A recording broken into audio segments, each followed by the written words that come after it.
Hello everyone, जय श्री राम। तो बहुत दिनों बाद आज फाइनली हम कल्याण बैच को कैरी कर पा रहे हैं। ठीक है, कुछ पर्सनल रीज़न की वजह से मैं पहले वीडियो कुछ डाल नहीं पाया था। तो जो कि हमारा पिछला लेक्चर था उसमें हमने क्या किया था, कवर किया था एक्सरसाइज सेकंड को।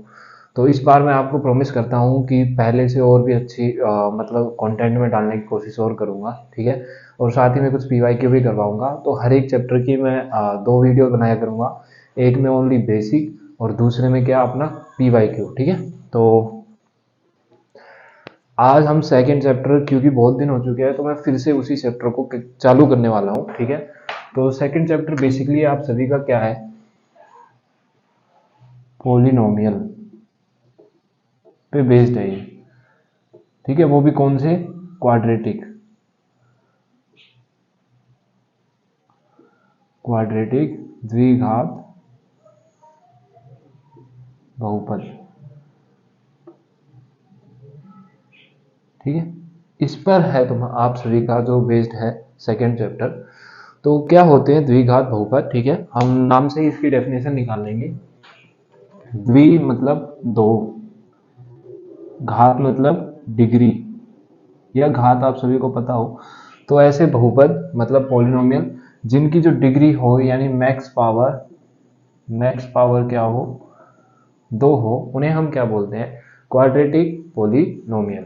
ठीक है, एक एग्जांपल ले लेते हैं। X square plus 7x plus 10। ठीक है, ये एक द्विघात समीकरण है, क्वाड्रेटिक इक्वेशन है। इसकी जगह 2y² प्लस 5x प्लस 12। ठीक है, तो ये सब क्या है, अपनी एक कुछ क्वाड्रेटिक इक्वेशन है। ठीक है, द्विघात समीकरण है। तो सबसे पहले सीखेंगे हम किसी भी एक द्विघात समीकरण की जनरल फॉर्म क्या होती है। ठीक है, जो कि बहुत ही इंपॉर्टेंट है, जनरल फॉर्म या रूप। ठीक है, वो क्या कहती है, कोई भी द्विघात समीकरण, कोई भी बहुपद, कोई भी क्वाड्रेटिक पॉलिनोमियल किस फॉर्म में होता है, a x square plus b x plus c, इस फॉर्म में होता है। कहने का मतलब ये है, ये एक एक्सप्रेशन है। ठीक है, अगर मैं इसको इक्वल टू 0 कर दूं तो ये एक समीकरण बन जाएगा। तो यहाँ पर मेरे कहने का मतलब ये है कि यहाँ पर ये इसकी जनरल फॉर्म का मतलब ये है कि हमेशा अगर मैं किसी एक क्वेश्चन को, एक क्वाड्रेटिक इक्वेशन को दे दूं और पूछूं आपसे ए, तो वहां पर ए क्या होगा, हमेशा किसका गुणांक होगा, एक्स स्क्वायर का। तो ए किसका गुणांक होएगा, एक्स स्क्वायर का। ठीक है, तो यहाँ से आपको ये आइडिया लगाना है और इसको आप, मैं ये कह रहा हूँ कि इसको आप अपने दिमाग में सेट कर लो, बिठा लो कि क्या होती है form, a x square plus b x plus c. मतलब जो एक्स स्क्वायर के साथ गुना हो रहा हो वो क्या है, ए, बी के जो एक्स के साथ गुना हो रहा है बी, और जो खाली अपना नंबर कांस्टेंट टर्म है उसे हम क्या बोलेंगे, सी। ठीक है, अब ये ए बी सी कुछ भी हो सकते हैं, जीरो भी हो सकते हैं, 1 भी हो सकते हैं, -1 भी, इन्फिनिटी भी, इन्फिनिटी तो नहीं मतलब पाई वगैरह कुछ भी हो सकते हैं। ठीक है, साइन एक्स वाइन एक्स कुछ भी। तो ये ए बी सी कुछ भी हो सकते हैं भैया। ठीक है, अब मैं आपसे बात करूं यहाँ पर, तो यहाँ पर अपना ए क्या है इस सवाल में, ए क्या है आपका, क्योंकि ए क्या होता है, एक्स स्क्वायर का गुणांक होता है। गुणांक मतलब ऐसा नंबर जो एक्स स्क्वायर के साथ क्या हो रहा हो, मल्टीप्लाई। यहाँ पर एक्स स्क्वायर के साथ कुछ मल्टीप्लाई होता है, दिख रहा है आपको, नहीं? तो क्या लोगे आप, अब होता क्या है, बहुत सारे बच्चे इस कंडीशन में जो ए ले लेते हैं वो जीरो ले लेते हैं, जो क्या है बिल्कुल गलत है, क्योंकि यहाँ पर ए जीरो नहीं है। क्योंकि अगर यहाँ जीरो होता, लेट से 0x² प्लस 7x प्लस 10, तो क्योंकि यहाँ पर जीरो है, जीरो से कुछ भी मल्टीप्लाई करते हैं तो आंसर क्या आता है, जीरो। तो यहाँ पर जीरो होना चाहिए था, पर यहाँ पर एक्स स्क्वायर है, तो इसका मतलब यहाँ पर ए क्या है, 1। ठीक है, अगर कहीं पर माइनस का साइन हो तो वह -1 भी होता है। बी क्या है, 7, और सी क्या है, 10। अगर मैं बात करूं सेकेंड इक्वेशन की, तो यहाँ पर ए क्या है अपना 2, और लेट से यहाँ पर -5 ले लेते हैं हम, तो यहाँ पर बी क्या है अपना -5, और सी क्या है अपना 12। ठीक है, तो ये क्या होती है, एक जनरल क्वाड्रेटिक इक्वेशन, एक द्विघात समीकरण का फॉर्म होता है जो बहुत ही इंपॉर्टेंट है, a x square plus b x plus c. ठीक है, इसी के बेस पे ही आपके सारे क्वेश्चन होंगे। ठीक है, बहुत इजी चैप्टर है सेकंड चैप्टर, और इसी के बेस पे आपके सारे क्वाड्रेटिक इक्वेशन से रिलेटेड क्वेश्चन आएंगे। ठीक है, तो क्योंकि हम किसके बारे में पढ़ रहे हैं, क्वाड्रेटिक पॉलिनोमियल द्विघात समीकरण।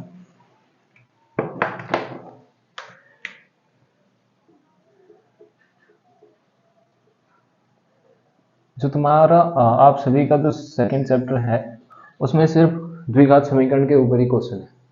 ठीक है, तो इसमें पावर कितनी होती है, 2, तो इसके जीरो कितने होंगे, 2। पावर मतलब घात क्या है इसकी, 2, तो इसके शून्यंक भी कितने होंगे, शून्यंक वो भी कितने होंगे, 2। मतलब इसके सॉल्यूशन, हल, रूट जो भी आपको वो क्या होंगे, 2, मैक्सिमम 2। ठीक है, तो आपकी जो एक्सरसाइज 2.1 है उसमें ग्राफ से रिलेटेड है, तो जितने सॉल्यूशन होते हैं उतने एक्स एक्सिस को ग्राफ टच करता है। लेट्स से ये ज़्यादा इंपॉर्टेंट नहीं है, फिर मैं बता देता हूँ। अगर हमारे इक्वेशन के 3 सॉल्यूशन है वो 3 बार कट करेगी, यहाँ पर 1 2 3। अगर 4 बार है तो 4 बार, और अगर सिर्फ 2 बार है तो 2 बार। ठीक है, तो क्वाड्रेटिक इक्वेशन के जितने सॉल्यूशन होते हैं उतने वो एक्स एक्सिस को टच करती है, वाई एक्सिस को भी करेगी, पर जब हमारा फंक्शन किस में हो, एक्स और वाई में, वो अलग लेवल की चीज है। ठीक है, जितना आपके लिए था उतना मैंने बता दिया। अब इसके आगे चलते हैं अपना। तो अभी मैंने बताया था आप सभी को कि क्वाड्रेटिक इक्वेशन की एक जनरल फॉर्म क्या होती है, a x square plus b x plus c is equal to 0। तो क्योंकि मैंने अभी आपको बताया जितनी पावर जितने जीरो, जितने शून्य, तो यहाँ पर कितने शून्य होंगे, 2, क्योंकि पावर क्या है 2। तो मैं पहले शून्य को मान रहा हूं अल्फा, दूसरे को मान रहा हूं बीटा। ठीक है, तो ये कैलकुलेट ऑब्जर्व करके देखा गया कि शून्यकों का योगफल, शून्यकों का योगफल जिसे हम क्या कह सकते हैं, sum of zeros, sum of zeros, मतलब कि अल्फा प्लस बीटा, वो किसके इक्वल पाया गया, वो पाया गया माइनस बी बाई ए। यहां पर बी क्या है, एक्स का कोफिशिएंट, एक्स का गुणांक, और ए क्या है, एक्स स्क्वायर का गुणांक, और माइनस फॉर्मूले का है। ठीक है, अगर मैं बात करूं शून्यकों का मल्टीप्लाई, मल्टीप्लाई मतलब गुणनफल, मल्टीप्लीकेशन ऑफ जीरोज, तो वो क्या देखा गया, मतलब कि अल्फा डॉट बीटा, वो क्या देखा गया अपना सी अपॉन ए। अब इसलिए मैंने कहा था ये इंपॉर्टेंट है, क्योंकि अगर आपको ये नहीं पता होता कि ए किसे कहते हैं, बी किसे कहते हैं, सी किसे कहते हैं, तो आप ये दोनों नहीं कर पाते, और ये पूछे जाते हैं सवाल, इनसे रिलेटेड दिए जाते हैं 2 नंबर में, सीबीएसई में भी और एचबीएसई में भी। बहुत इजी चैप्टर है, बहुत इजी टॉपिक है, और नंबर भी आसानी से अपने आ जाएंगे। ठीक है, तो आगे चलते हैं। तो अभी तक हमने 3 चीजें देख ली। ठीक है, मैं थोड़ा सा इसको शॉर्ट में लिख देता हूँ। अल्फा बीटा अब आपको पता चल चुके हैं क्या है, तो अल्फा प्लस बीटा क्या होता है, माइनस बी बाई ए, और अल्फा इंटू बीटा क्या होता है, सी by A.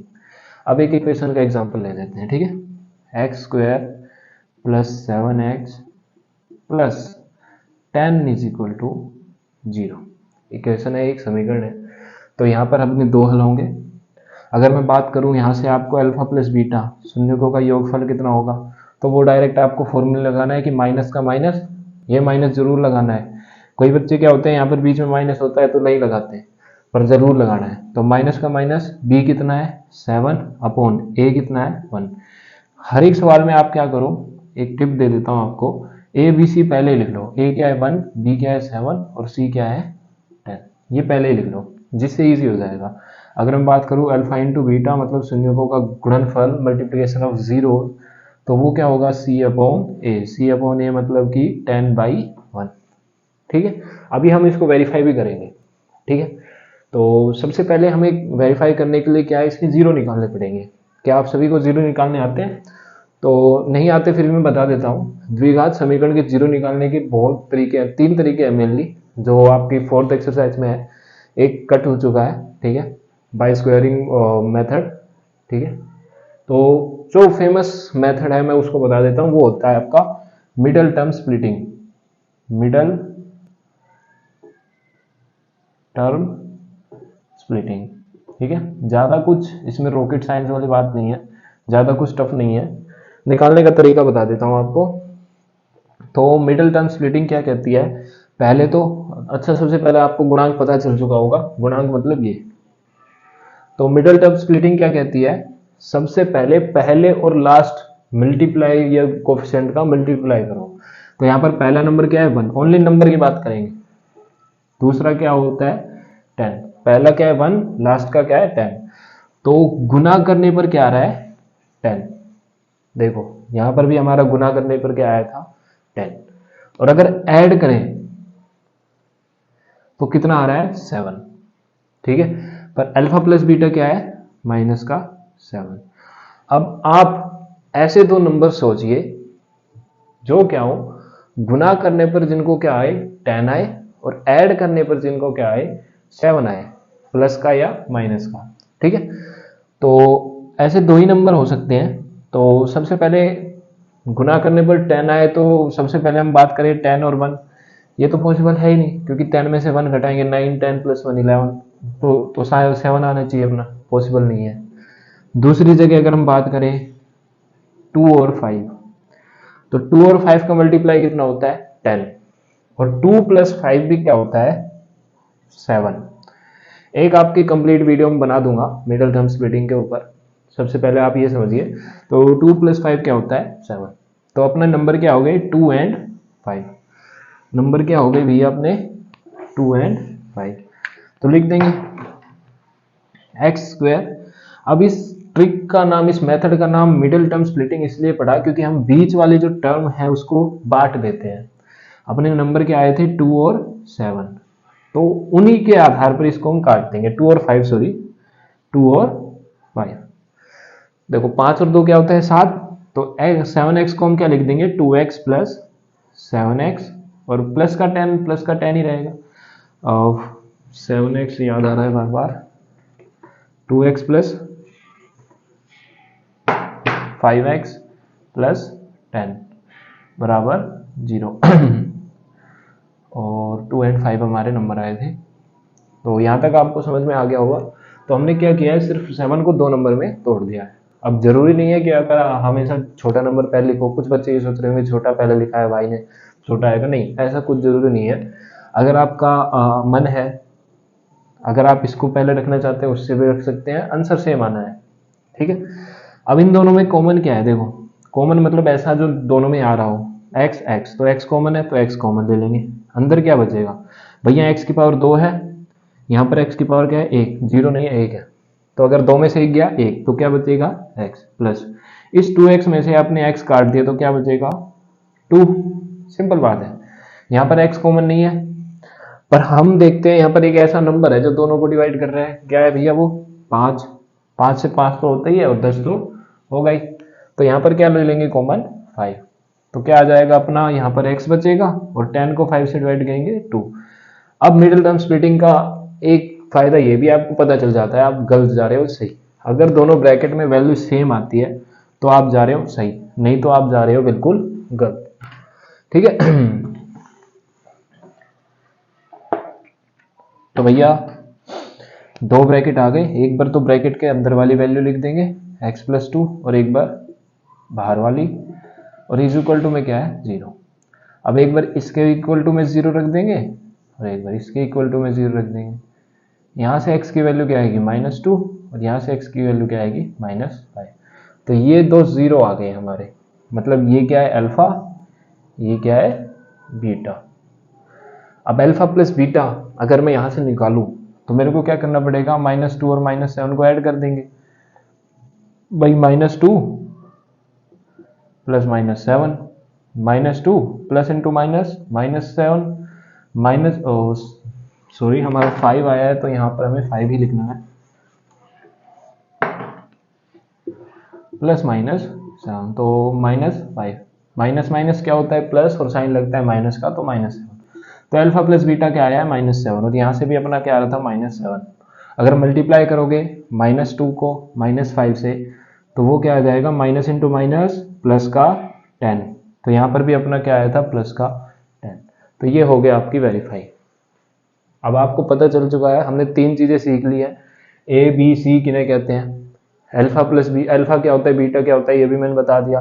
Alpha plus beta मतलब सम ऑफ जीरोस क्या होता है, मल्टीप्लाई ऑफ जीरोस क्या होता है, कि मिडिल टर्म स्प्लिटिंग जो बहुत इंपॉर्टेंट है वो भी आपने सीख ली। ठीक है, ये मेरी गारंटी है भाई कि मिडिल टर्म स्प्लिटिंग इस चैप्टर से रिलेटेड एक क्वेश्चन या 2 क्वेश्चन तो पक्के आएंगे आपके, मैक्सिमम 2, मतलब 2 तो आएंगे ही। एक तरह से ये समझ लो, एक एमसीक्यू भी आ सकता है या फिर डायरेक्ट 2 नंबर का क्वेश्चन आ सकता है, पर आएगा जरूर, और वो इसी टॉपिक्स के ऊपर होगा। अगर आपने ये वीडियो और पीवाईक्यू देख लिए तो आप ये समझिए इस चैप्टर को आपको फिर से रिवाइज करने की जरूरत है, पर पढ़ने की नहीं है एक तरीके से, क्योंकि आप ये समझ चुके होंगे। तो अब आगे चलते हैं। अब बहुत सारे सवाल ऐसे होते हैं जो एक्सरसाइज आपके 2.2 है, उसमें सेकंड पार्ट भी ऐसा ही है कि आपको क्या बोल देते हैं, अल्फा प्लस बीटा दे देते हैं। लेट से वो क्या है अपना, माइनस का 7 आ रहा था ना, माइनस का 7, अल्फा इंटू बीटा दे देते हैं, वो क्या आ रहा था 10, तो 10 वो बोलेंगे इससे क्वाड्रेटिक इक्वेशन बनाओ। सवाल ऐसा कुछ होगा कि एक समीकरण के शून्यकों का योग -7 है, शून्यकों का गुणनफल 10 है, तो भाई समीकरण निकालो। अगर इंग्लिश में बोलूं तो find an quadratic equations whose sum of zeros are -7 and multiplication of 0 is 10। तो इसके लिए एक फॉर्मूला है कि इक्वेशन क्या होती है, ये भी बहुत इंपॉर्टेंट है।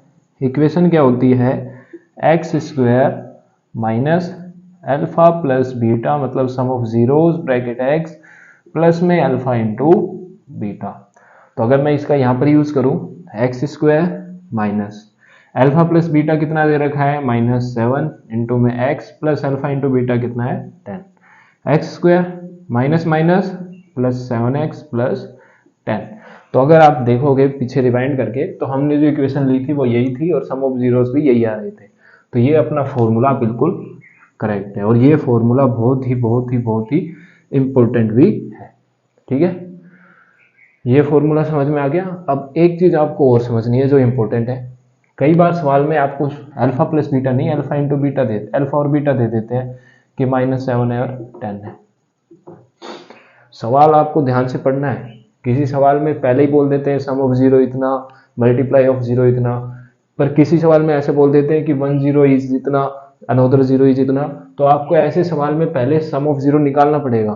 देखिए यहाँ पर अल्फा प्लस बीटा अगर आप निकालोगे तो क्या हो जाएगा, 7 प्लस माइनस का 7 plus 10 which is equal two plus का 3, और अल्फा इंटू बीटा क्या हो जाएगा, 7 ढाई 70 तो माइनस का 70। यहाँ से अगर इक्वेशन में निकालना चाहूँ तो वो क्या बनेगी, x square minus alpha plus beta कितना आया था अपना 3 bracket x plus alpha into beta क्या आया माइनस का 70। तो x square minus 3x plus minus का 70 विच इज इक्वल टू 0। तो ये देखिए कितना फर्क आ गया। तो आपको ये ध्यान रखना है, बहुत ही इंपॉर्टेंट बात है, ये पॉइंट टू रिमेंबर है कि आपको हमेशा ये तो याद रखना ही है। ठीक है, बस इतना ही था अपना सेकेंड एक्सरसाइज का बेसिक। अगर आपको कुछ समझ में नहीं आता है तो आप वीडियो को पीछे जाके फिर से देखिए, पर मैं ये कहना चाहूँगा कि इस वीडियो को जरूर देख लेना पूरी ही। ठीक है, आलस्य मत करना, ज़्यादा देर की वीडियो भी नहीं है। अब नेक्स्ट वीडियो में हम मिलेंगे जहाँ पर हम क्या करेंगे, पीवाईक्यू कवर करेंगे इस चैप्टर का। ठीक है, तो तब तक के लिए जय श्री राम, स्वस्थ रहिए, खुश रहिए, जल्दी मिलते हैं नेक्स्ट वीडियो में।